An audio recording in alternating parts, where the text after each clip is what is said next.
She mentioned we met in church. We were together in the choir, and one of the things I know while in school when we learned about marriage, one of the things we were taught, you must marry your friend, and somehow there was a kind of chemistry that Hey, chemistry and physics in this matter. yeah, yeah, because somehow we were just the closest people. You know, I felt very free telling her things about me. She felt very free telling me things about her. You know, when there's a challenge, she comes around, we talk about it, and then those things are solved. And like she mentioned, the basic things that the normal young lady would look out for were not seen, definitely. And even in myself, Can you throw more light on that? yeah, because Basic things like what? the basic thing a young lady these days would look at is, does he have money? Does he have a car? Where does he live? How does he even dress? And from my own background, I mean, I'm from the rugged side of life. What do you mean by rugged? Rugged side of life, I grew up in a barracks, all right? I'm not the fashionable type, okay? And then when it comes to money... But you look very good now. Oh, well, very good. All things are passed away and all things have become new. You see, now, looking at me then, in fact, I had no job because wait. You said you had no job. Yeah, I had no job. And you had the liver to start thinking of getting married. What gave you that liver? In fact, when we started talking about marriage, I didn't understand myself and nobody understood me. But something inside me, within me, I just knew it was time. Because when we decided we were going to get married, like I said, there was no serious thing happening. Yes, I had a place I was living. I was not living in somebody's house.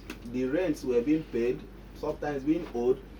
But then, one of the things at least I know I had was that I was a Christian by the grace of God, and I served God, and I'm still serving Him. So that was the major credential that I think I had, apart from my qualification as an engineer. But when we started talking about marriage, even me, like I said, when I told my parents, they didn't understand me. And I told my friends, they didn't understand. Someone even said, look at someone we're even praying for him to get a job, and now he's telling us marriage. Let us see how he's going to do it. You know, I look back at those days, and even me, like I said, I didn't understand. But we forged ahead. We encouraged ourselves because we've attended programs, we have talked about faith and all those things, and we went ahead to fix a date and things like that. And so how did you do the proposal? How did you pop up the question? Really, like she mentioned, there were some people that were coming for her. People that were inviting her, okay, can we meet and discuss and all those things. And I had not said anything. And one of the things we were taught, or that I learned then in school, was define your relationship. What are we doing? So, and funny enough, she tells me of, oh, this person is coming, this person is telling me this. But deep inside me, I was interested. And I had to speak. Oh, you were interested? Yeah, I had to speak my own.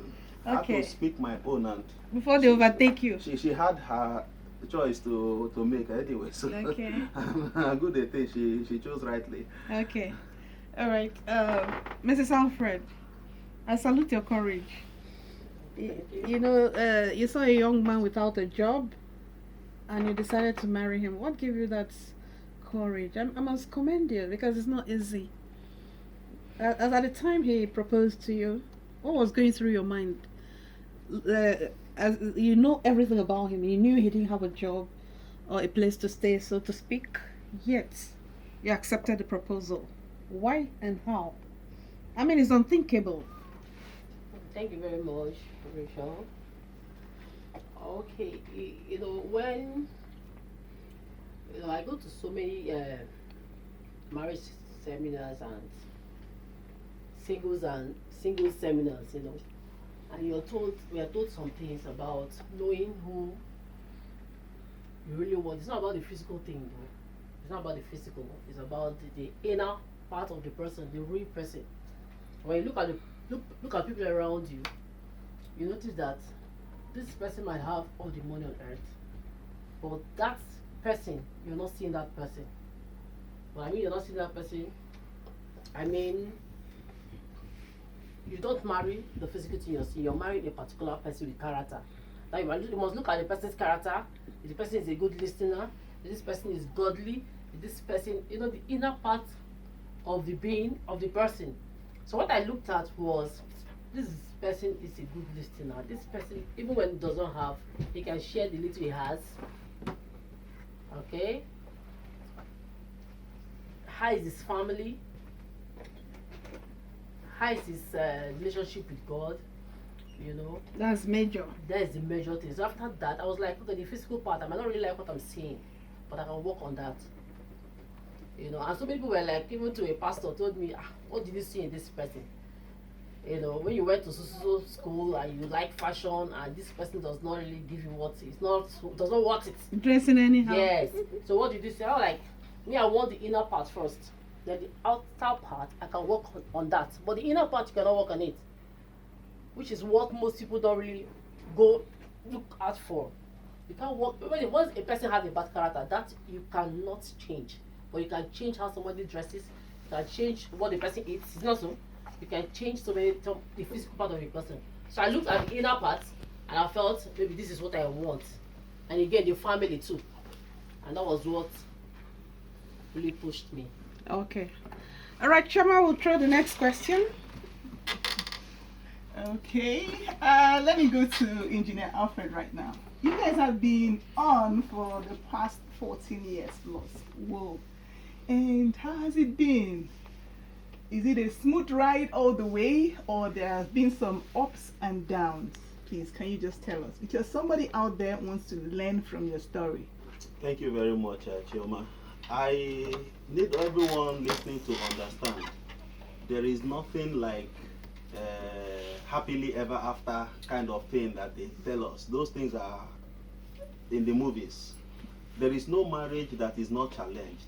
There is no relationship that is not challenged. I knew of that before I went into marriage. She also knew of that before she did.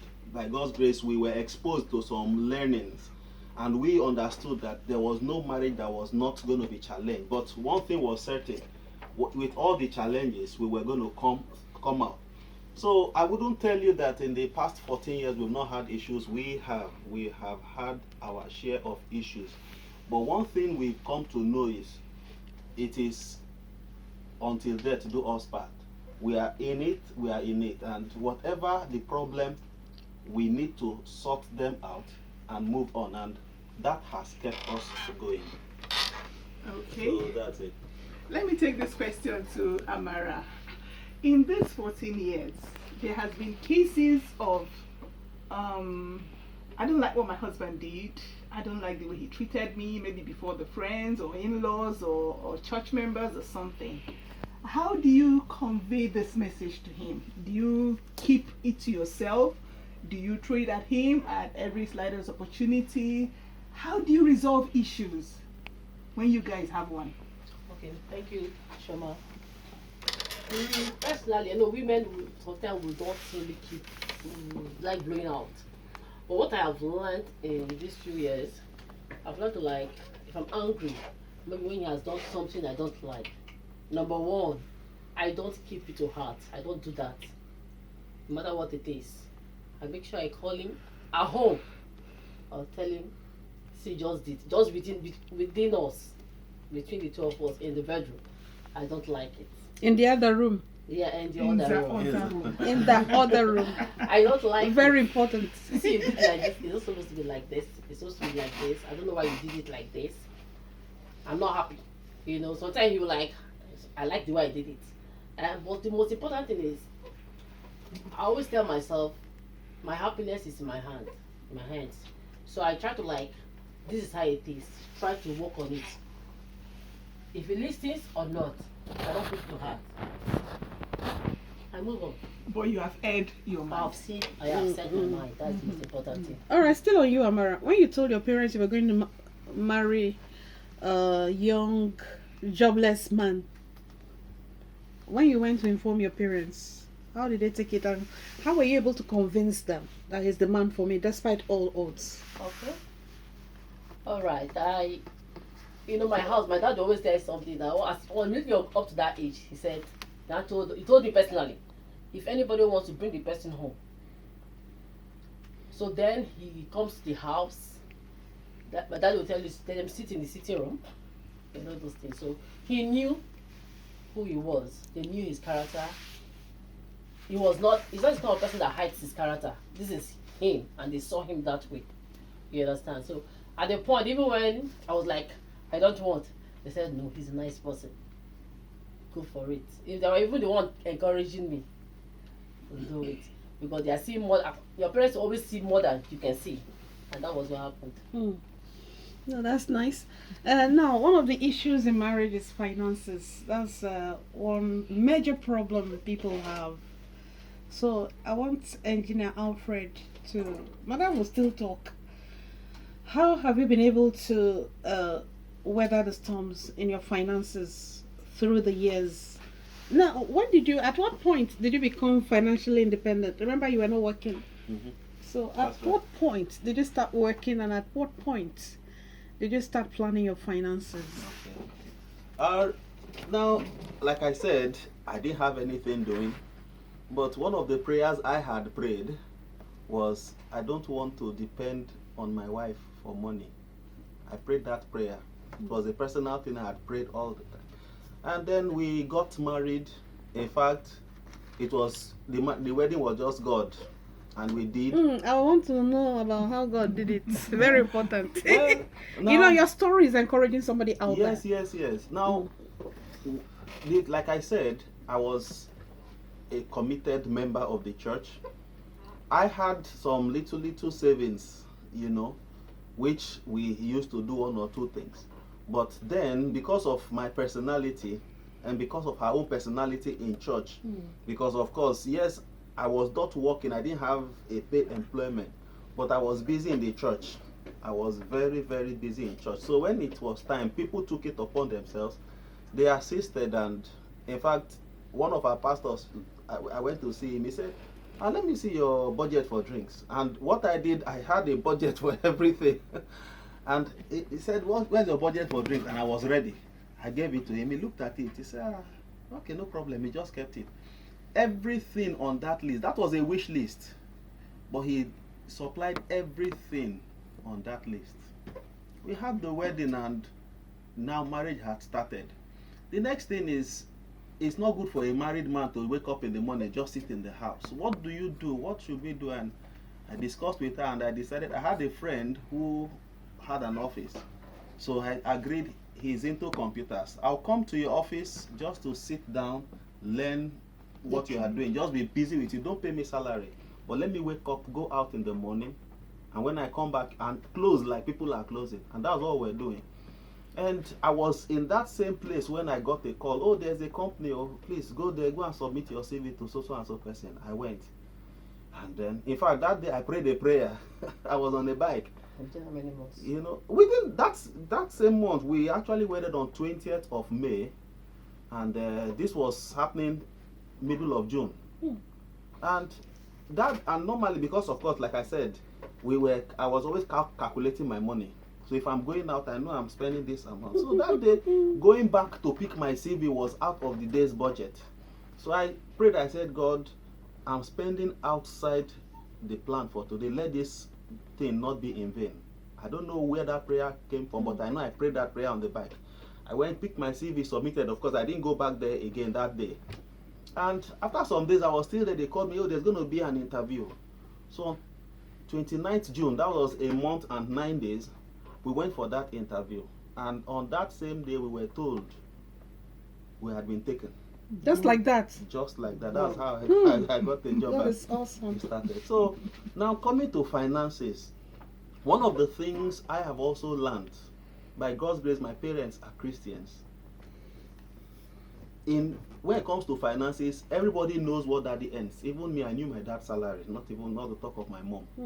So, and that same principle I brought. There is nothing that I earn that she doesn't know.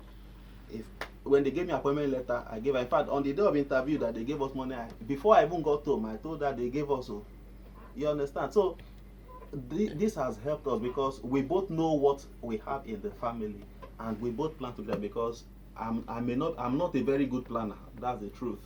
But she is one, and because she understands what we have, it was easy to plan, and that's how the finances have been taken care of all through. That's it. Wow, that's a very big testimony. Now, Amara, I want to get personal with you. Managing the finances of the home. You've not had any issues with him? Not really, Okay. because I know what he earns, and as much as he tells me his own, I tell him everything about me too. So whenever the plans, we come together with planning. You know, we come together with, if we need to get anything, we work together to get those things. And by God's grace, God has really been helping us. Okay. And Yeah. this, okay? No, go ahead. But God has helped us a lot. Okay. And I mean This- a lot. Okay. You know, when I would look at where we started, Mm. you know, like, he always say, all things have. Passed away. Congratulations. Your story is so touching. So touching.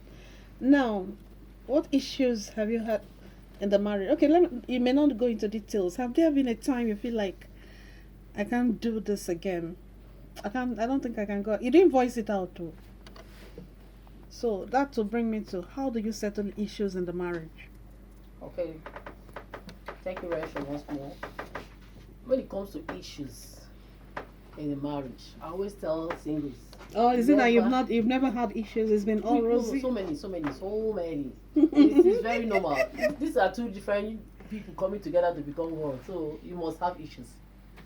You know, whether from family, personal, but the real thing still depend on you. How do you manage that issue, that problem? You know, I try not to bottle up anything, no matter how big it is. You know, and this kind of person that does not take things to heart too. So I learn, most of the time I don't take things to heart. I always tell him I don't want to sleep over your matter. So let it just end and let it end like that. So whenever I speak my mind, it goes with me as I sleep. When I close my eye, I'm sleeping. Praise that. No. Praise the Lord.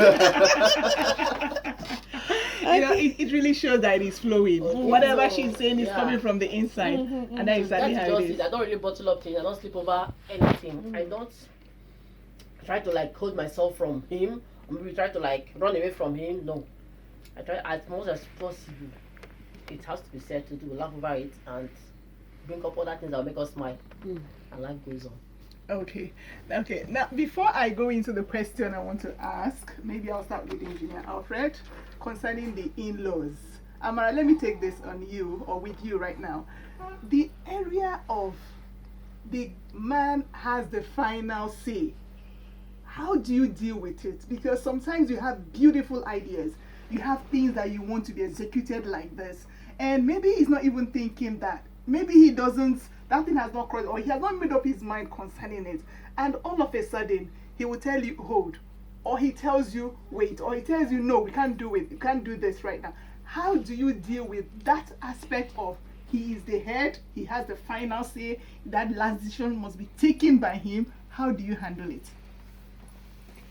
Okay, so what I normally do is, you know, normally a man must always be a man. And most of the time you're like, I don't want to do this now. There's no finances for it now. And we just keep quiet, normal. After some time, maybe when he goes out and somebody tells him outside, that same thing will come back and say, go to do. I say, okay, now you listen to somebody outside and you want to do it now. Okay, let's do it. You know, definitely. But the most that's- important thing is the submitting aspect. I Yes, appreciate the yes, fact that no. you submitted to his authority. Yeah. When he says we can't do this now, you didn't. When he says you can't do this now, you didn't like take offense or try to claim equality with him. I don't have I to. appreciated it so much. He's the one that brings the money. You know, so You know? so I think ladies should learn from it. Don't try to assert yourself that it must be your own way. No. No, try to listen to the man too. Yes. I appreciate that His aspect. word though must be the final word. 'Cause You know, no matter what it is, the man will always be a man, and they are always ahead. And men, don't try to overuse the authority on us, so, because all right, the program is still Let's Talk Marriage on Treasure FM 98.5, and I know a lot of people are itching to call in to say, oh, I want to ask a question, or you have a contribution to make. These are couples that are, there's a couple that have been married for 14 years. It's not easy, I must say. So with this 15 minutes, we're going to take your calls and your messages.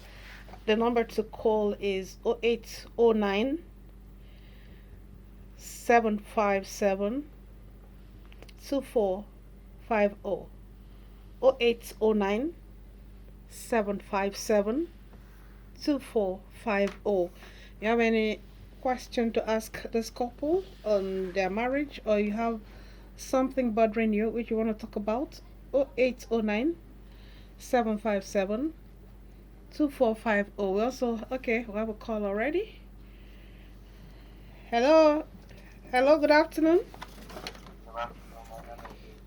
Can you be more audible, please? My name is Gabe Where is Gift calling from? from Omagwa. All right, go ahead. I want to ask the couple that about if they have a problem, they settle it inside or outside that is necessary for them. All right, issue of if third party interferes in their problems, right? Yeah. Okay, so I think they've already answered that question. Maybe you were not listening. Okay, Amara wants to say Okay. something. When it comes to relationship, I always tell people, Okay, maybe let's take another call. So just take note of the. Gemma, I hope you're writing. Please, if you want to call, you call. Don't flash. 0809 757 2450. That's the line to call. Hello, good afternoon. Hello, good afternoon. This is Roland calling from Roseboro. All right, go ahead. Yeah, I just appreciate those couples in the studio. Hello? Hello, I'm with you. Go ahead. I said I must appreciate those couples that are in the studio. They're appreciating you. Yeah, thank you so much. Yeah. Yeah, you know, someone I married my wife, I'm not happy, not correct. I'm going to imagine where that one is coming from. If they live in heaven, how can two couples that we're not bottom of the same parents, they don't have problem? Well, I don't know. But they don't tell us the truth. This couple have come out and say, we have issue, which is right, which is in reality is real, that you must have issue with your wife. They're not going extreme. So I must appreciate them for coming out to show the people that I know that government say, well, we don't have any issues for over how many years, over 30 years. I imagine how that will come. All right. Thank you. His is a question of appreciation.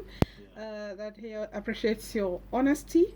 Okay. The line is still open. Okay, we'll have another call. Hello, good afternoon. Good afternoon. I'm asking trouble. I didn't get your name, please. I'm asking. From where? I'm asking for Liberty. Okay, go straight to your question.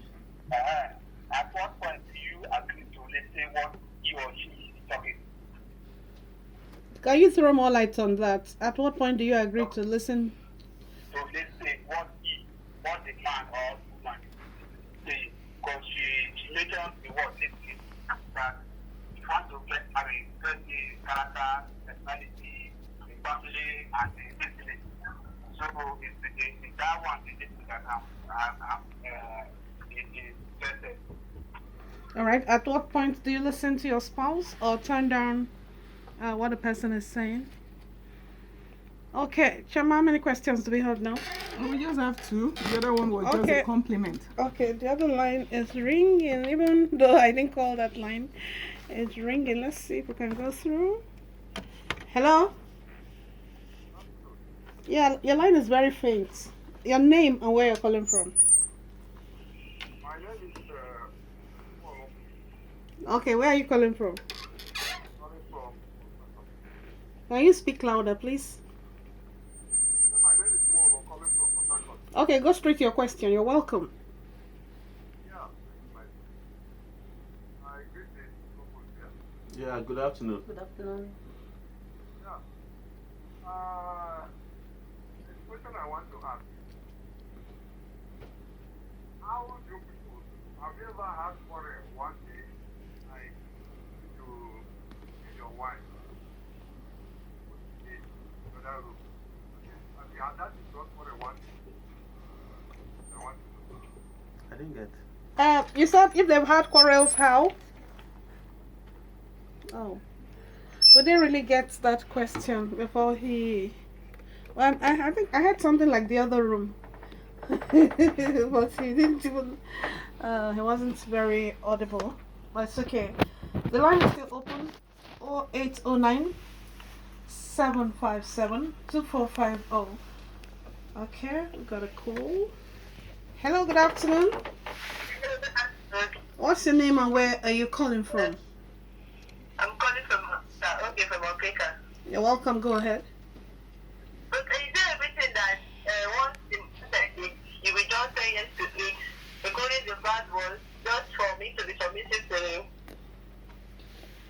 Okay. Okay. If you must say yes to everything the man says, Because there are some of the things you must not say yes to. All right. Keep listening. They will answer your question. Okay. Okay. All right. Thank you. Welcome. Hello, good afternoon. Afternoon. Your name and where you're calling from. I'm Mr. Sam. I'm calling from the Nigeria here in Rivers State. All right. Go ahead. Yes, I very much appreciate those two couples here. I very much appreciate their enlightenment on marriage. Both for the singles. God bless the program and God bless their home. Amen. People will be asking whether these people have, there is no how a control go to bring and then they will not teach yourself and they will not bring. So there is no how in a marriage that a wife and husband, even a pastor, even the reverend, will not have an issue. So it's the way you manage your issue, that is the way you go with it. And last, your marriage builds up. Yeah. All right. Thank you very much. Thank you so much. Okay. So I think we'll attend to the questions because our time is almost up. Shoma, Okay. you read it out to them and then maybe you read out like 3 at a time. Okay. Now we go straight to the question. The one that Gabe from Omagua called says, issues that happen in your marriage. Do you guys allow third party to come in? Number one. Then the other one says, at what point do you listen to your spouse? What he or she has to say. At what point do you have to give in? Okay. Then the other one is, how do you handle quarrel? How do you handle misunderstanding? Okay. So you start. Okay. Thank you. How we handle quarrel or misunderstanding, like we did say, those things are always there and they will continue to be there. But one thing we have come to understand, everybody is important. There is no one that is more important. I am not more important than her in the marriage. She is not more important in the marriage. But one thing we have learned to do is to give place, give room. I don't believe I am authoritarian. What I say must be. I can make mistakes. I have made mistakes before. I have said, let us do something, and eventually, and she said, don't, let us do it this way. I have gone my own way, and somehow I felt, oh, I would have listened. So it can happen. But one of the things we do is we listen to each other. Yes, even if I may say, okay, I'm not going to take what you're saying, but at some point, we give a listening ear. But one of the things we say, like, for example, she also makes suggestions, which I could also take. One of the things I've tried to do is, everybody, like I said, is important. She has ideas. She can say important things. We have learned to listen to each other. Yes, be free to speak your mind. One of the things we do in our house, everybody is free. Even the children, they can say, if you come to my house, my children can ask you any question, because we have learned to make everybody free. You can speak what is in your mind. All right. So that is one of the Alfred, things. I know you can go on and on because you're a pastor. Okay. All right. Talking about the third party in your marriage. Yes. Okay, for me personally, I don't like the next man in my issue, and that's what has been keeping me.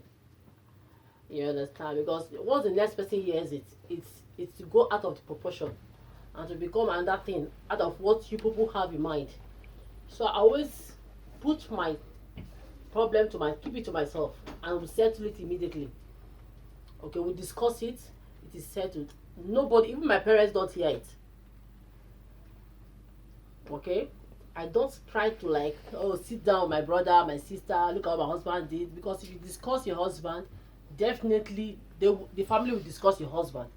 And by the time you know it, things are going, they'll be giving you negative things to, negative talks that will not affect your home. The same thing with him. No matter what it is, we discuss it and we end it here in the home there. We don't take it outside the home, no matter what it is. That is why that's why you must understand your spouse. Once it comes to talking, talk it there, end it there, and live your life normal. Nobody owe you your joy. You have yourself to make. You have to make yourself happy. Okay. You understand? So you try to like keep it to yourself, try to understand yourself, and try to settle it. You know, there's an exception to this rule. Like when life is being threatened, Yeah. don't keep it to yourself. No, When your life is being yeah. threatened, don't keep it to yourself, please, before you die in silence. Okay, Engineer Alfred, the third question. Okay, Okay, I think I think Chioma- she's talked about now, like that third party issue. It's something that couples should keep away from their homes. If you look at the problems in homes, find out it is third party. It started from the creation. The person that created the problem at creation was a third party. Any marriage you see that is having problem, find out it is a third party. As much as possible, avoid third party influence in your marriage. It's very important. That's All it. right, we'll be back shortly to take the rest of the questions. Thank you very much. Chioma! The questions. Okay, I think we have done with the issues on how you guys handle it, and somebody also said, must you say yes to everything? Okay, is it everything that he says that you must say yes, or is it everything that she says that you must say yes? So how do you manage with decision making? well, nobody is. It's not everything she says that I will say yes, and I do expect her to say yes to everything that I say. But what normally we do is we try to convince. This is why I said this. Because of time, I would have given examples. But she may say, "Oh, let us do it this way." I don't think we should do it this way. Even today, we've had one like that. But yes, it's a normal thing. But one of the things we need to do is humble yourself to explain your point. You might have a good point, but if you are not humble enough to bring out your point, that your good